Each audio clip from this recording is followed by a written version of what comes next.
ليه يا بابا؟ وانت ما بتحرمش من منتجات النت؟ عشان المنتج ده يعني.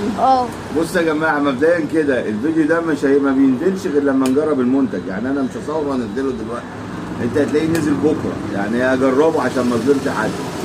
احنا من كل الناس بتعاني من الروائح اللي بتطلع من البيبه بتاعت الحمام. المنتج ده انا شفته عجبني، لقيت في ناس منزلاه ب 300 جنيه الاثنين، انا لقيته عند حد تاني منزله عند ب 100 جنيه، جبت اثنين.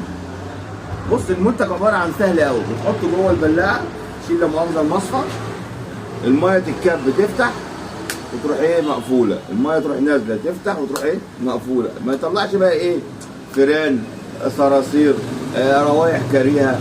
المنتج عجبني قوي الصراحه، عجبني قوي، وانصح اي حد يجيبه في بيته. بس ده ب 100 جنيه مش غالي، في ناس منزلاه ب 150 و200 جنيه، استغلال جامد قوي. انتوا عارفين ان اخوكم خبره في النت، عشان كده بتصرف عليا كتير، بس ما تقلقش كله فدا الناس، كله فدا الناس. احنا حد افتكرنا بنعمل دعايه، ما بنعملش دعايه لحد، ده بفلوسي والحاجه بتجيبني بنزل لها فيديو. بص الميه تيجي تنزل يروح قافل، هو سهل قوي، بتشيل المصفى تحطه تحت المصفى وتروح حاطط المصفى فوقيه.